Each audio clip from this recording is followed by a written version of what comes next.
Today is the first in a series of Executive Summit events brought to you by Business Quarter magazine. And I'm delighted that we're launching these events in our home region, where the magazine first started some 7 years ago. For those of you that are not familiar with the magazine, BQ has a very simple objective. It's to celebrate entrepreneurship and corporate success, and to make a positive contribution to regional economic growth. But this is a region that has all the passions and the rivalries, well, of a proper family. This is what it's like up here, where people, where better to discuss manufacturing than the area that gave the world the railway engine, the steam turbine and the electric light bulb. Without the Northeast, we'd all be in horse and carts without power, sitting in the dark, drinking dishwater. This is the true cradle of the Industrial Revolution and the explosion of manufacturing that went with it. NCG Newcastle College and in Training are delighted to be sponsoring today's event. The department does have its own manufacturing summit, but I'm very pleased to say that the first one that's been held in the North East is this local one. Digby was so disappointed that he couldn't be here in person that he's taken time out to send us this video message. We all would like to thank BQ Magazine for giving us the opportunity today to share some thoughts on manufacturing. And I'm really pleased that here is a publication which champions value-added innovation, champions the importance of the private sector, and actually on a regional basis enables business women and businessmen from all over the region all are able to just drive forward in a collective way the importance of the sector.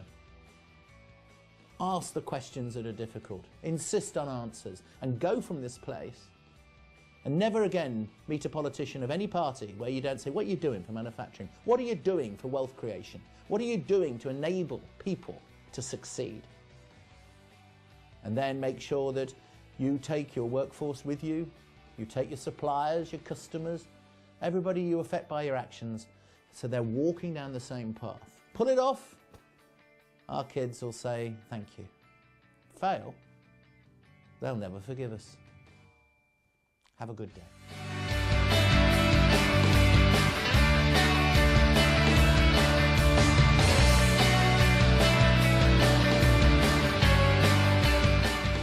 How well are we doing in attracting qualified people from other parts of the UK to come here to fulfil the urgent need that we already have right now to move these companies forward?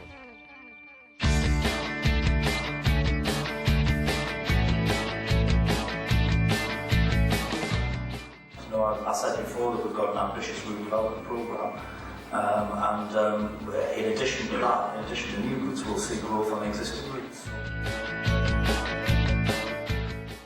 Why is it so expensive to get power from our factory? Over 15% of the budget is going just getting the wire under the side of the wall to start making things in it. And also, it's very difficult to engage with your organisation. We wanted to talk and speculate to find out more about what we could do. We got to fill a form and wait 12 weeks for someone to ring us back and discuss it.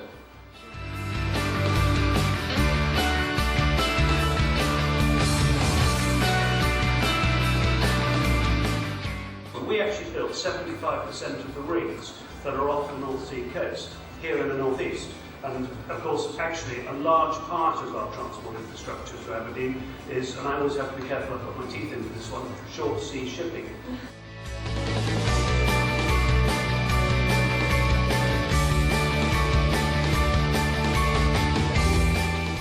How do we integrate the region to make the region world class, to make it an obvious place for people to invest?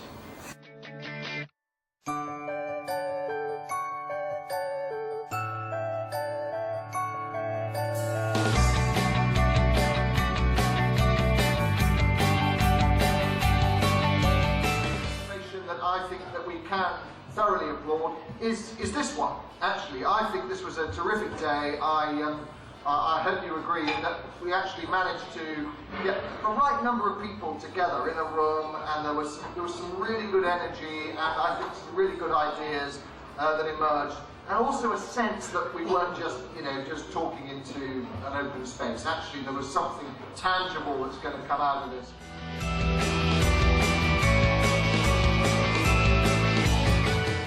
Pretty straightforward. basically it folds up and it's pretty easy to use. This one's a bit heavy because they're a lot lighter now. The handlebar bit goes up. The saddle goes up. It's rather tall because I'm a bit lanky. You flip it around like that, and that's basically it.